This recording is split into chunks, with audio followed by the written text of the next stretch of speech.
হরে কৃষ্ণ। জীবশ্বর বাবু, আপনি তো গীতা পড়েন, আপনি স্টুডেন্ট। তো গীতাটা পড়ে আপনার জীবনে কি লাভ হয়েছে একটু বলুন দয়া করে জোরে। হরে কৃষ্ণ। গীতা হচ্ছে আমাদের ধর্মের মূল গ্রন্থ। আর গীতা আমাদের শাস্ত্রের নির্দেশ দিয়েছে ভগবান কি করে আমাদের জীবনটাকে, জীবনের উদ্দেশ্যটাকে আমরা সাফল্যমণ্ডিত করতে পারি। জীবের কল্যাণার্থে আমাদের গীতা অবশ্যই পাঠ করতে হবে, গীতা শ্রবণ করতে হবে।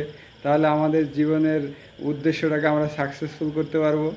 এবং গীতাটা হচ্ছে প্রত্যেকটা মানুষেরই জীবের যে একটা গাইড বুক।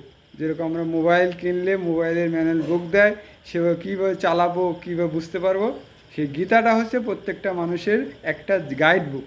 আপনার জীবনে কি লাভ হয়েছে একটু যদি বলেন এটা তাহলে আমরা বুঝতে গীতা পারি। পড়লে আমরা আমার জীবনে আমি গীতা পড়ে বুঝতে পেরেছি যে আমার কি করণীয়, আমার কি করণীয়, আমার মনুষ্য জীবনকে কি করে সাফল্যমণ্ডিত করতে পারবো আমি বুঝতে পেরেছি। এই জন্য আমি গীতা পাঠ করে করি এবং সবাইকে উদ্বুদ্ধ করি পাঠ করানোর জন্য। অনেকে বলে গীতা তার নাকি সমস্যা অনেক দূর হয়েছে, আপনার কি এরকম কোনো হয়েছে হ্যাঁ, সমস্যা দূর? গীতা পাঠ করে আমি যে আগে কিছু মানে অনেকে অনেক কিছু বলে আমি দুঃখ পেতাম, নিজে টেনশন করতাম, কেন এরকম হলো, এই কথা শুনে আমাকে খারাপ লাগছে, যে এখন আমি কি করি, তার উপর তোমার রাগ হতো।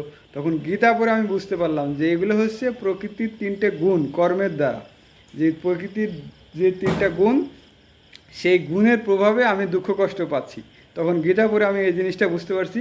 তার বিনিময়ে কি হচ্ছে, সেই ব্যক্তির উপরে আমি প্রধান্বিত হচ্ছি না। ঠিক আছে, সে যা বলেছে এটা তার প্রকৃতির গুণের উপর, সেটা আচ্ছা, আমার আপনি কর্মের ফল ছিল, অনেকে পেয়েছি। বলেন যে গীতা এখন পড়ার সময় হয়নি বা আমি সময় পাচ্ছি না, কিন্তু আপনি পড়াশোনার মধ্যে তো গীতা পড়ছেন, একটু যদি বলেন ওরা তো বুঝতে। গীতা আমি যে কোনো টাইমে, এনি টাইম, আমি রাতে যখন ঘুমাবো তখন আমি শুয়ে শুয়ে বা একটু ঘুমানোর আগে একটু বসে, আমার শোয়ার আগে ওইখানে একটু টেবিলে বসে গীতাটা আমি পড়লাম, একটু পড়ে তখন আমার পড়তে পড়তে অনেক সময় ঘুম আসে না, গীতাটা পড়তে পড়তে ঘুম এসে গেল, আর কিছুটা বুঝতেও পারলাম। যাক, আপনাকে হৃদয় অনেক মধ্যে। ধন্যবাদ হরে যে আপনি আপনার কৃষ্ণ। উপলব্ধি বললেন। ভালো লাগলে সাবস্ক্রাইব করবেন, শেয়ার করবেন। অনেক অনেক ধন্যবাদ। হরে কৃষ্ণ। হরে কৃষ্ণ।